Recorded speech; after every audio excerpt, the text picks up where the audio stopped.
Welcome you all for my YouTube channel. In this session, we'll see about the Biot Savart Law. First, we'll see the definition of Biot Savart Law. So, the Biot Savart Law is a fundamental law in electromagnetics that describes the magnetic field produced by a small current at any point in space.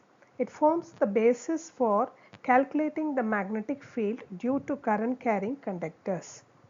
Now here the Biot Savart law states that the differential magnetic field dB vector produced at a point P by a small current element dl is directly I into dl is directly proportional to the current, the length of the current element, and then it is the sign of the angle between the current element, the sign of the angle between the current element and the line joining the element to the observation point and inversely proportional to the square of the distance between them. Here in this equation, your dB vector is nothing but your magnetic field contribution at point P. Mu naught is the permeability of free space. I is the current in the wire. dl is the current element vector, and P is the unit vector from the current element to the point P, and R is your distance from the element to the point P, and theta is the angle between dl and R vector. So let's see this diagram. So the figure illustrates how a small current element contributes to the magnetic field at the point P. So we have a curved wire which carries a current I in the upward direction. So every tiny section of the conductor distributes the magnetic field at the point P. Now this dl, so dl is a very small vector element of the conductor. So the direction, its direction is same as the direction of your current flow. It represents the infinitesimal length of the wire. The next one is your point P. So the point P where the magnetic field is being calculated. So the total magnetic field at the point P is obtained by adding the contributions from every current element to the conductor. Now R vector is called as the vector joining the current element to the point P. Its magnitude is R, the distance between the current element and the point P. Now what is this angle theta? So theta is the angle between the current element dl and the position vector r vector So the magnetic field depends on the sin theta. Suppose if theta is equal to 90 degree, then sin theta will be equal to 1, so that the magnetic field is maximum. Suppose if the theta value is 0 or 180 degree, then sin theta will be equal to 0, so that the magnetic field will also be equal to 0. The next one is the differential magnetic field. So this dB is the magnetic field produced by the small current element. So its direction is perpendicular to both the current element dl and the position vector r vector. Okay, so to satisfy the Biot Savart law, we need to know what is this right hand thumb rule. So this right hand thumb rule, first you have to point your index finger in the direction of dl, that is the current element, and point your middle finger in the direction of r vector, that is towards the point P, and your thumb then points in the direction of the magnetic field dB. Okay, and your thumb points in the direction of the magnetic field dB. So this direction is the result of the cross product dl vector into r vector, right? So the total magnetic field at the point P due to a current carrying conductor is B vector is equal to mu naught divided by 4 pi integral I into dl r vector divided by r square. So in the previous equation it was in terms of differentiation. So if you want to have the B vector and remove the differentiation, in the right hand side you will get the integration. So that is what the total magnetic field at the point P is expressed. So B vector is equal to mu naught divided by 4 pi integral I into dl into r vector divided by r square. Okay, now we'll see a application of the Biot Savart law. So the magnetic field to a finite straight current carrying filamentary conductor. So first we will determine the magnetic field due to a straight current carrying filamentary conductor of finite length AB. So let us take a finite straight current carrying filamentary conductor whose length is AB. So it is a finite length, right? So this length of the wire lies in the Z axis. Now the point P is perpendicular to the distance r vector. Now assume that the conductor is along the Z axis, that is AB is along the Z axis. So the conductor's upper and lower ends subtended angles are alpha 2 and alpha 1 respectively to the point P. Now the current flows from the point A to point B. So at point A, the angle is alpha is equal to alpha 1. Similarly, at the point B, the angle is alpha is equal to alpha 2. Now, we need to determine the magnetic field intensity H at the point P, right? Now, so the contribution of the magnetic field at the point P due to an element dl located at 0, 0, z is given by Biot Savart law.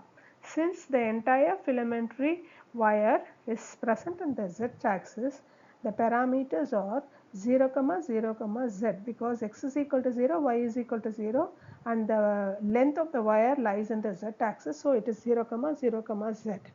Therefore, we can write the magnetic field dH is equal to I into dl into r divided by 4 pi r square. So the current element dl lies in the z axis. So we can write it as dl is equal to dz multiplied by its unit vector. Now we will find the position vector. So the position vector r vector is nothing but rho into a rho minus z into a z. So the position vector, suppose if we consider this triangle, the position vector r can be written as rho into a rho. This is rho and the corresponding unit vector is a rho.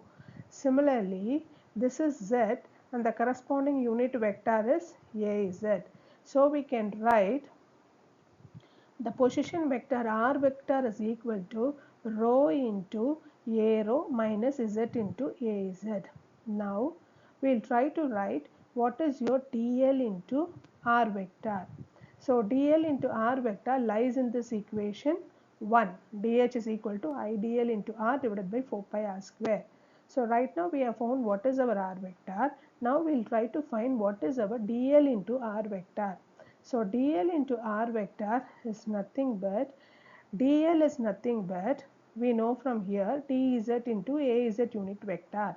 So dl is equal to dl into r is equal to dz into az into, from in this instead of r vector we are substituting here as rho into a rho minus z into az. Now try to multiply the terms and combine the similarity terms. So we will be getting rho dz az into a rho minus of z dz az into a rho. So we know the product of two different vectors is equal to the product of same vectors is equal to 0 and the product of two different vectors results in the third vector. Therefore, we will get dE into r vector is equal to P into dz into a pi vector. So here in the previous step rho into dz into a pi. How this a pi comes is the cross product of a rho into az will lie in the third vector, and in the second term az cross product with az, that will be equal to 0. Cross product of same vectors is equal to 0. Therefore, your dl into E will be rho dz into a pi unit vector. Next what we have to do is, we should also find what is your R and your magnitude of R. So your magnitude of R is nothing but, already we know what is our R.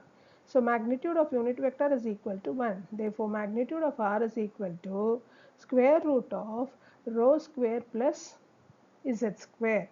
So we can write R cube is equal to rho square plus z square the whole power of 3 by 2. The square root and this cube will become 3 by 2. Therefore, substituting this R value in your dH equation, we get dH is equal to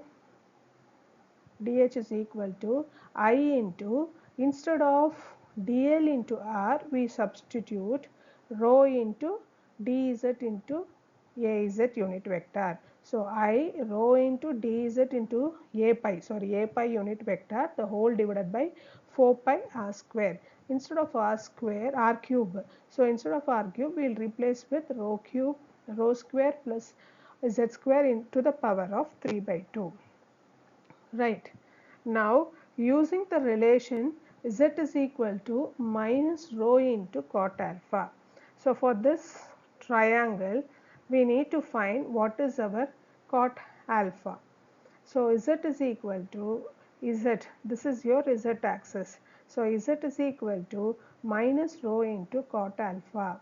Therefore, differentiating it with respect to z, you will be getting, with respect to z and theta alpha, you will be getting dz is equal to minus rho into cosecant square alpha into d alpha. Now substitute all these values, substitute in dH value, this one you substitute in dH. Therefore, H is equal to, actually it is in differentiation, so if you want to remove the differentiation and find the magnetic field, we need to integrate it in the right hand side. So differentiating, so H is equal to the integration of alpha 1 to alpha 2 dH. So that will be equal to minus 1 by 4 pi integration of alpha 1 to alpha 2. In the place of dz, you substitute minus rho into cosecant square alpha d alpha.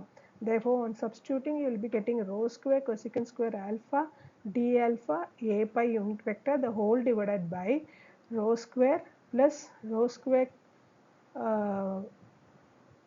cot square alpha to the power of 3 by 2. So we know that 1 plus cot square alpha is equal to cosecant square alpha. So here if we take in the denominator of this equation, if we take the rho square outside, you will be getting 1 plus cot square alpha. So we can replace that 1 plus cot square alpha as cosecant square alpha. So we can get 1 by 4 pi integral alpha 1 to alpha 2 cosecant square alpha divided by cosecant square alpha to the power of 3 by 2 d alpha into a pi unit vector. So when you integrate it and substitute the limits, you will be getting h is equal to 1 by 4 pi rho cos of alpha 2 minus cos alpha 1 along with the unit vector a pi. So the expression is valid for any straight filamentary conductor of finite length, and the conductor need not lie on the z-axis alone, but it must be straight. It can be in the x-axis or it can be in the z-axis, but it must be straight. That is the condition we have to satisfy. And h is always along the unit vector a pi unit vector, irrespective of the length of the wire or the point P. Next, so what are the special cases? We have two special cases for Biot Savart Law. The case one is, suppose if we consider a semi-infinite conductor, what will happen? And in the case 2, if it is an infinite straight conductor, what will happen? So let's see the first case. So for case 1, if it is a semi-infinite conductor, what will happen?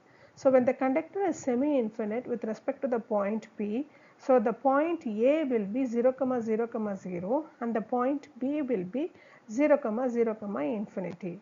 So therefore you will be getting semi-infinite means one side will be A, the other side will be infinite. So that's why at point A your starting point is 0, 0, because you know that your long filamentary tube as per your assumption lies on the z axis. So 0, 0, if point A is 0 means the point B will be at the z parameter, it is infinity. Therefore, your alpha 1 will become 90 degree and alpha 2 will become 0 degree. So, from the general expression which we have seen in the earlier slide, h is equal to 1 by 4 pi rho cos alpha 2 minus cos alpha 1 a pi unit vector. Now, substitute the value of 0 for alpha 2 and 90 degree for alpha 1. So, when you substitute, what will happen? Cos 0 is 1, cos 90 is 0, and therefore you will be getting h is equal to 1 divided by 4 pi rho into a pi unit vector. So the second case is when the conductor is infinite in length. So when it is infinite in length, then your point A will be 0, 0, minus infinity to plus infinity, right? Infinite in length means minus infinity to plus infinity. So your point A will be 0, x, y, z. So 0, 0, minus infinity. Point B will be x, y, z. So 0, 0, plus infinity. So your alpha 1 will be 180 degree and alpha 2 will be 0 degree. Now substitute this alpha 1 and alpha 2 in the generalized expression. So generalized expression is h is equal to 1 by 4 pi rho cos alpha 2 minus cos alpha 1 into the unit vector a pi. Now in the place of alpha 2 you substitute 0 degree and in the place of alpha 1 you substitute 180 degree. So cos 0 is 0, so cos 0 is 1 and cos 180 is minus 1. So when you solve this, you will be getting your magnetic field H is equal to 1 by 2 pi rho into the unit vector A pi. So determination of A pi. So A pi is equal to A rho into AL. So where AL is the unit vector along the line current and A rho is the unit vector along the line joining the current element to the field point. Now this is all about the Biot Savart law for a finite length of filamentary conductor. Now what are the advantages, disadvantages and limitations of Biot Savart law? So the advantages are it is based on fundamental principles and it is valid for any steady current distribution. And it can also be applied to conductors of any shape, size regardless of symmetry, and it allows the calculation of magnetic field at any point in space, not just at highly symmetric points. It forms the theoretical basis for many important results in magnetostatics, and it can be extended to continuous current distribution and closed loops. So the main disadvantage is the calculation can be mathematically complex for arbitrary current distribution, and it always often involves difficult and sometimes impossible integrations. So if you are not strong enough in integration, then your Biot Savart law will be very complex for you. It's not very convenient for finding magnetic field for highly complex geometrics, and it provides the magnetic field directly, not the magnetic potential, which can be more convenient in some cases. So the limitations of Biot Savart law is it is applicable only for steady currents and it does not account for effects due to time varying magnetic fields, and it is a classical law and does not include relativistic effects, and it is not suitable for media where magnetic properties vary strongly with position, time or field, and computationally intensive for numerical evaluations in complex problems. So in a keynote, Biot Savart law is a powerful tool in magnetostatics, but practical use depends on the symmetry of the problem and feasibility of integration. Thank you.